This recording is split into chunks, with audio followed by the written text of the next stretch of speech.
Hi guys, this is Breaker, and I'm casting a game between yet another eXeA member and FXOCrazy. So let's go ahead and give both players their introduction.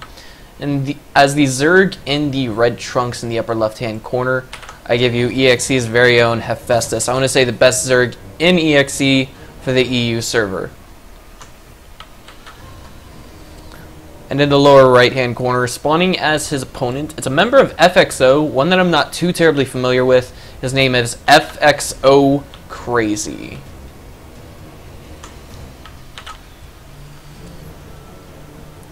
Now, if you guys would so kindly, just go ahead and click on the the subscribe button. It's that red one that's highlighted on the right side of our screen right now.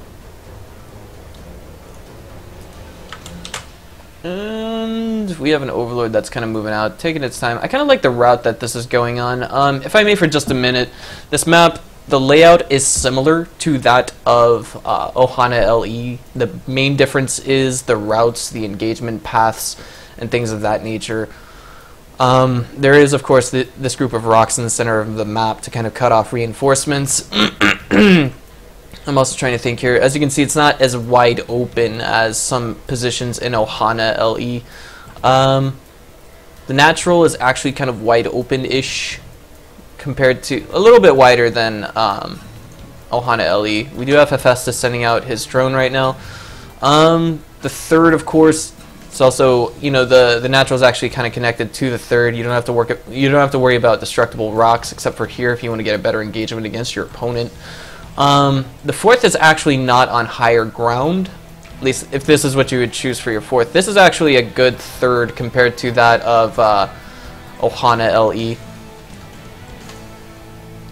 because of the immediate fact that you can actually connect to it via this route.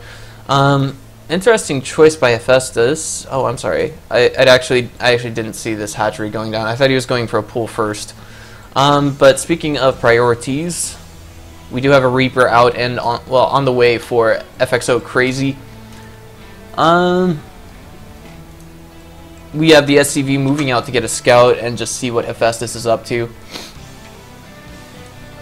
And this is interesting. We have a gas on the way for Hephaistas. I'm wondering if he knows about. He does know about that refinery. So he's basically gonna, I think, just gather enough gas to get metabolic boost to kind of use his lings to chase down the Reaper. It's going to be a little bit of trouble, but here we go. We got a bunker actually in production right outside the natural. 4 drones get pulled just in time to go down onto the natural, and the SCV is kind of playing ring around the bunker, if you will.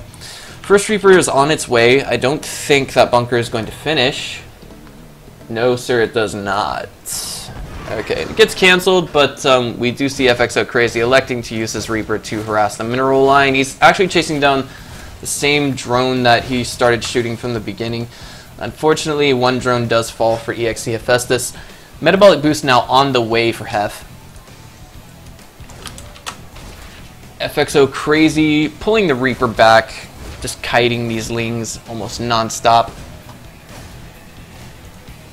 And now we have the command center, the second command center going down for FXOCrazy. At the same time, we also have a factory follow-up. You know, the one thing that really screams to me about a factory follow-up in this kind of position is typically it can lead to maybe a Widow Mine. Ooh, and that Reaper gets pulled back just in time to save itself from the last shot from the Queen.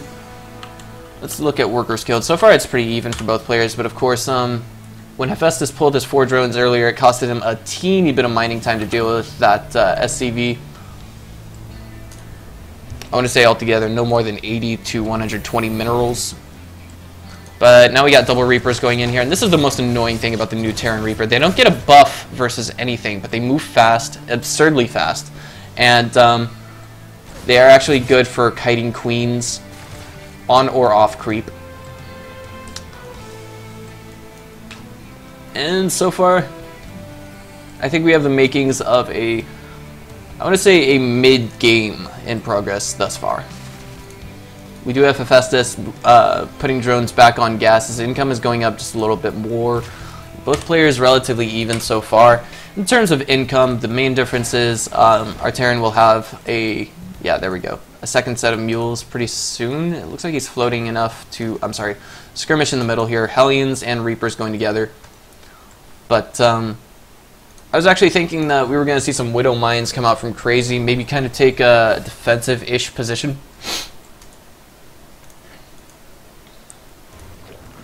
Third and fourth gas being added on for Hef, and the Hellions are trying to kind of not really move in and get some drone kills, but definitely prevents creep spread. That creep tumor did not get cancelled, but I think it was the first one. Yeah, it came straight from a queen, and now the third is actually under siege for Hephaistas.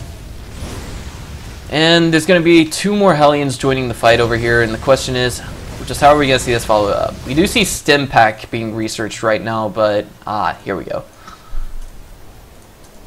A couple more barracks with reactors being put on them. Are we going to see Hephaistas cancel this? No, it looks like he's going to pull some tanks, aka queens, and try and deal with this. But where are the Lings in all of this? This is actually just a little bit dangerous for Hephaistas. You know, that's a very low orange health hatchery that we see there, and that's actually a better engagement point for the Lings than for the Hellions than it is the Lings, and basically we see a non-stop kiting action kind of going here, and it looks like maybe just maybe excuse me, maybe just maybe we'll see Hef lose his third. He's got 3 queens in production. He's not really concerned about his third presently. He's got a lot of Lings coming out right now, but they're not going to be out in time to really deal with what's going down at the third. He wasn't able to save it. And now we have Widow Mines on the way. These are going to be relatively defensive Widow Mines. Oh wow, yes. These are just making sure that FXOCrazy can make it to the mid game. And the ideal composition that seems to be trending right now is Marine, Marauder, Widow Mine. But for now, we actually don't see any Marauders in production. FXOCrazy temporarily supply blocked. And now we got 6 Hellions and a Reaper in the middle of the map. Excuse me.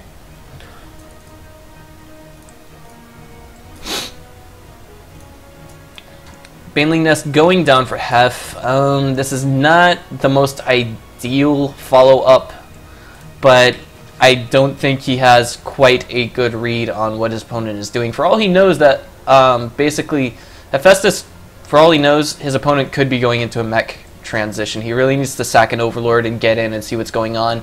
It's been 10 minutes into the game and he hasn't scouted since, I think, the 2-minute mark, more or less. New Marine skin for FXOCrazy. It's a little absurd. These guys, don't be fooled. They are not, what's the word I'm looking for? War pigs?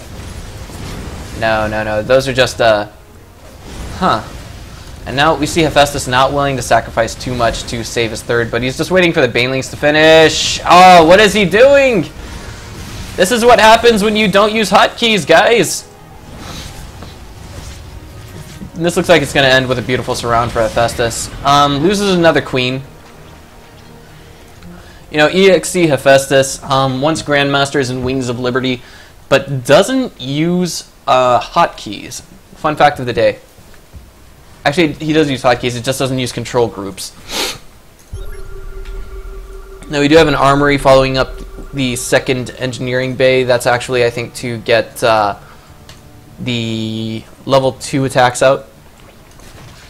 Infestation Pit now going down for Hephaistas. Does he have a read on just what his opponent is doing just yet? No, but it's... at the same time, I kind of appreciate this because Hephaistas can also tell that the harassment units that were sent to his third for the second time were the same harassment units that he saw killing his third the first time. So this is kind of reading into it. He's like, wait a minute, why didn't he pull an SCV to repair those Hellions? Maybe he checked the upgrades, but no. +1 are actually not finished. So even if he did click on the Reaper, he couldn't tell. It's just thinking of possibilities. We have Mutas following up this play right now. +2/+2 on the way, and now Hellbats are actually on the way. Fun fact of the day, in case you play Zerg and you didn't know, on this Overseer, it's going to get shut down, but he does get a good read into what the Marines have, I guess. He knows that they have combat shields, kind of stuck out like a sore thumb. Marines just kind of moving out, kind of occupying territory, making sure that Hephaistas doesn't expand past his third. Hef, meanwhile, getting into hive tech, both sides of the map, just kind of playing it out like a Cold War right now. And I'm pretty sure that Hephaistas knows about the third that's going down here. It's basically expected at this stage in the game. Anyone who's in Platinum League or above can basically tell that their opponent is going to be on 3 base by the 14-minute mark, provided that we don't encounter something like, say, an extremely low econ situation. With this, Hephaistas does get a read into just what his opponent is doing. I think he clicked on that Marine just before it died. We have pathogen glands now on the way, and if he produces infestors now, they will have, 30 seconds into research, they will have enough energy upon spawning to cast a fungal growth. So if you guys wait 30 seconds after pathogen glands begin, just start making infestors, and boom, they'll be ready to go they'll be ready to fungal once they spawn. We do have a medevac drop heading into the main right now, sort of. Maybe. I didn't say sort of because it's a player's name. Here we go. Ignite Afterburner is being activated on the medevac. It's going to get into the main, fly right over the Spore Crawler, and the Marines are getting quite a few drone kills right now. Getting stemmed and A-moving. That's actually really dangerous. I don't know, guys. Like, if I may for just a moment, I think that if we saw Hephaistas using control groups, he would not have lost that many workers. So here it is, guys. You can actually see Hephaistas's, what's the word I'm looking for, his control groups. You can see clearly that he doesn't like to use them a lot. Maybe he's just got these 3 lings on for scouting. And now we see the main force of FXOCrazy with a bunch of Marauders, Hellbats, and Marines moving out. I would say that basically the one thing that can definitely turn the game around right now for Hephaistas, by the way, he's saving up for Ultralist tech. Infestor, Ultralist, Baneling, Ling will be extremely effective against this composition. He just has to be very meticulously careful with how he engages, how the Lings get in on the engagement, and so on and so forth. If he can get a full surround, that will work out beautifully for him. And Hephaistas knows he's going to lose this base, so he's actually supplementing this. He's going to try and supplement his loss by taking a hatch down here. His opponent, meanwhile, is currently only on 3 base. Hatch is currently in production. Ultralisks with their slick new skin getting out on the map, and this is not a good engagement point for Hephaistas. We do have the Banelings rolling in, and this is just going to create a Terran massacre. That was not a good engagement for FXOCrazy, however. He didn't split his units against Banelings. And I believe none of these medevacs have units in them. And we just got one Marine over here just kind of peppering away at an extractor. Just being annoying. Applying salt to the wounds of to the wounds of eXeA USA Hephaistas. eXeA Hephaistas, excuse me. Some mutas still in the composition here, just not too terribly many. And we have another command center on the way. Is this going to be a... What is this going to be? This is going to be an orbital command. But I wouldn't be surprised to see, say, a defensive planetary fortress being used. Superior upgrades for our Terran in every aspect except for his units here. I want to say that if he had pulled Widow Mines and placed them right here, the engagement just would have been so much better for FXOCrazy. It would have been insane.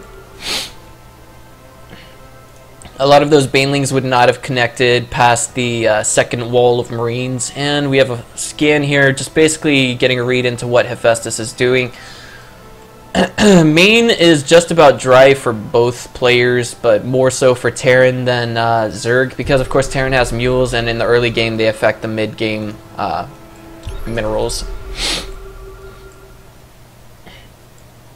I would say that maybe the best thing that Hephaistas could do to really supplement what's going on now is he could pull some queens to throw down transfuses on his Ultralisks, and we have more Banelings in production over here. Hephaistas sees that his opponent is not on 4 base, so this actually means that he has a definitive chance at engaging this quite effectively, as long as he does this right. But all of the bio units for FXOCrazy are kind of not in the right position. He's throwing scans down every now and then to make sure he knows what Hephaistas is up to. And we kind of have a concave going here, sort of. So we're kind of waiting for Hephaistas to just A move in, but at the same time he needs to spread his banelings out a little bit more. All of these Widow Mines are not burrowed, but it looks like that's about to change, and they're all targeting one Ultralisk. Not the best engagement, and this is just going insanely in favor of Hephaistas. If you just look at the supply right now, it's 168 to the 125 of FXOCrazy. Crazy, however, does not have enough Marauders in the composition to stop all of these Ultralisks. +3 armor just finishing up for Terran right now. More banelings in production in the middle of the map. And now Hephaistas is kind of holding his ground fairly well. There's one Ling over here. He's like, I want to be an Ultralisk and take down a planetary fortress all by myself. Or, excuse me, an orbital command all by myself. And it looks like these two Ultras are actually completely neglected and all of that. As I said before, Hephaistas does not use control groups. So that being said, there's no way he can put all of his Ultras on one hotkey. I'm a little curious, does he see that? I think he did. He actually did have that Ultralisk, those two Ultralisks selected just as this medevac swung by, but there's also another medevac moving out. So double medevac drop harass can actually bring a game to an end. I've seen this happen with one player that was a GSL Code A competitor.